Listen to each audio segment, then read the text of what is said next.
I nobody കണ്ടു. എനിക്ക് personally ഇത് വർക്കൗട്ടായി.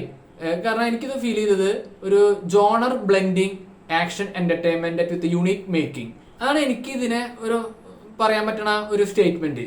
പക്ഷെ ഇത് ഭൂരിഭാഗം പേർക്ക് ചിലപ്പോൾ ഓവറോൾ പ്രൊഡക്റ്റ് ചിലപ്പോൾ അവർ അങ്ങനെ ആയിരിക്കില്ല കാണുക. അതെന്താണെന്ന് ഞാൻ ഡീറ്റെയിൽ ആയിട്ട് വരാം. ഈ പടത്തില് എന്താ പറയാ, ടിപ്പിക്കൽ ആയിട്ടുള്ള പല കാര്യങ്ങളും അവർ ഒഴിവാക്കിയിട്ടുണ്ട്, എന്നാൽ ചില കാര്യങ്ങൾ നിലനിർത്തിയിട്ടുമുണ്ട്. അതായത് സിംപിളി ഒരു ജോണറിൽ ഒതുങ്ങുന്ന ഒരു പടമല്ല ഐ നോബഡി. ഇതിന്റെ ഇന്റർവ്യൂസിലൊക്കെ രാജേട്ടനും ഇതിന്റെ ക്രൂ ഒക്കെ ആൾക്കാർ പറഞ്ഞ പോലെ ഇത് ഒരു ബ്ലെൻഡിങ് ഓഫ് ഡിഫറെന്റ് ജോണേഴ്സ് ആണ്. ഹൈസ്റ്റ് ഉണ്ട്, ത്രില്ലർ ഉണ്ട്, ആക്ഷൻ ഉണ്ട്, ഫാമിലി ഉണ്ട്, സോഷ്യൽ കമന്ററി ഉണ്ട്, അങ്ങനെ പല പല ജോണേഴ്സ് ആണ്. അതിന് ബ്ലെൻഡ് ചെയ്തിട്ടാണ് പോണത്. അപ്പൊ ഒരു ഇന്ന ജോണർ പടം എന്ന് നമുക്കൊരു സ്പെസിഫിക് ആയിട്ട് ഇതിനെ പറയാൻ പറ്റില്ല. ആളുകൾ ഈ പടം സമീപിച്ചത് ഏത് ജോണർ മാത്രമാണെന്ന് എനിക്ക് ഡൗട്ട്ഫുൾ ആണ്. കാരണം ചിലപ്പോൾ ഒരു ആക്ഷൻ ആയിരിക്കും അവർ മെയിൻ ആയിട്ട് പ്രതീക്ഷിച്ചിട്ടുണ്ടാവുക. ഈ ഡയറക്ടറിനെ കുറിച്ച് അറിയുന്ന ആളാണെങ്കിൽ നിസാമിന്റെ ഒരു മേക്കിംഗ് സ്റ്റൈല്, യുണീക്ക് പ്രസന്റേഷൻ, റോഷാക്കും കെട്ടിയോളനും മല കണ്ട ആളുകളാണെങ്കിൽ ഈ പടത്തിൽ നിന്ന് നിങ്ങൾ പ്രതീക്ഷിക്കേണ്ടത് ഒരു ഒരു ഡിഫറെന്റ് എക്സ്പീരിയൻസ്.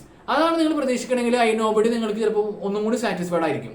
പിന്നെ ഞാൻ ആദ്യം പറഞ്ഞ പോലെ തന്നെ ആളുകൾ ഇപ്പോഴും ഒരു first half second half climax എന്ന രീതിയിലാണ് ഇപ്പോഴും നിൽക്കുന്നത്. ഫസ്റ്റ് ഹാഫ് എത്ര തന്നെ നല്ലതായാലും ശരി, അത് പൊട്ടയായാലും ശരി, സെക്കൻഡ് ഹാഫിൽ എന്താണ് സംഭവിക്കുന്നത്, ക്ലൈമാക്സിൽ എന്താണ് സംഭവിക്കുന്നത്, അതായിരിക്കും അവര് ലാസ്റ്റ് പറയുന്ന അവരുടെ ഒരു ഫീഡ്ബാക്ക്.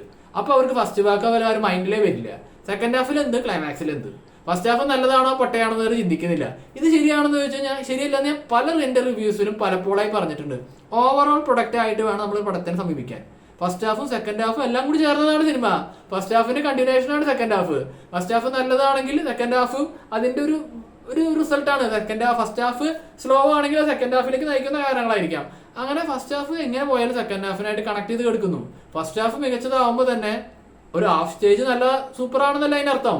പിന്നെ എങ്ങനെ സെക്കൻഡ് ഹാഫ് മാത്രം മോശമായ പടം എൻറ്റയർലി മോശമാവും? അതെനിക്കിപ്പോഴും പിടികിട്ടാത്ത ഒരു ഫിനോമിനിയാണ്. അതിപ്പോഴും ഓഡിയൻസ് പിന്തുടരുന്നു. ഇതിൽ ഒരു മാറ്റം വരേണ്ടത് അതിയായ ആഗ്രഹമുള്ള ആളെ ഞാൻ. മൊത്തത്തിൽ പടത്തിനെ വീക്ഷിക്കാൻ ആളുകൾ സ്വീകരിച്ചാൽ ഒന്നുകൂടി നന്നായനെ എന്ന് വിചാരിക്കുന്ന ഒരാളാണ് ഞാൻ. ഈ സിനിമയ്ക്കും അതേ ഒരു പ്രശ്നം സംഭവിക്കാൻ പോവുകയാണ്. കാരണം ആളുകൾ ഭൂരിഭാഗം പേര് പറയണ്ടാവുക ഫസ്റ്റ് ഹാഫ് അടിപൊളിയായിരുന്നു, സെക്കൻഡ് ഹാഫ് കഴിഞ്ഞു പോയി. അതുകൊണ്ട് മൊത്തത്തിൽ എനിക്കൊരു നിരാശ. ഈ നിരാശ എന്ന് പറയുന്നത് ഫസ്റ്റ് ഹാഫ് ഉണ്ടാക്കിയിട്ടുള്ള ഒരു ഇമ്പാക്റ്റിന്റെ മേലായിരിക്കാം. എനിക്ക് തോന്നുന്നത് ഏറ്റവും ഈസി ഫസ്റ്റ് ഹാഫ് കുറച്ച് എവറേജ് ആയിട്ട് എടുക്കുക, സെക്കൻഡ് ഹാഫ് നന്നായിട്ട് എടുക്കുക. അതായിരിക്കും ഈസി മെത്തേഡ് എന്ന് തോന്നുന്നു. അപ്പൊ അങ്ങനെ ഈസി എപ്പോഴും കണ്ടമടുന്ന രീതിയിൽ തന്നെ ഫോളോ ചെയ്യുകയാണെങ്കിൽ എന്ത് യൂണീക്കാണ് കിട്ടുക? യൂണിക്ക്നെസ് വരാൻ പോണത് ഡിഫറെന്റ് ആയിട്ട് അപ്രോച്ച് ചെയ്യുമ്പോഴാണ്. ഈ പടം അങ്ങനെ പല ഡിഫറെന്റ് അപ്രോച്ചുകൾ നിറഞ്ഞൊരു പടമാണ്. ഇതില് ആരൊക്കെ എന്തൊക്കെ നെഗറ്റീവ് പറഞ്ഞാലും ഇതിൽ അവര് സംഭവിച്ചു തരുന്ന ഫാക്ടേഴ്സ് ആയിരിക്കും ടെക്നിക്കൽ ബ്രില്യൻസ്, ആക്ഷൻസ് എടുത്ത രീതി, ഈവൻ മേക്കിംഗ് സ്റ്റൈല്, ഇതിന് BGM ജെയ്ക്സ് ബിജോയുടെ, ഇതിലൊന്നും ആർക്കും ഒരു പരാതി ഉണ്ടായിരിക്കില്ല.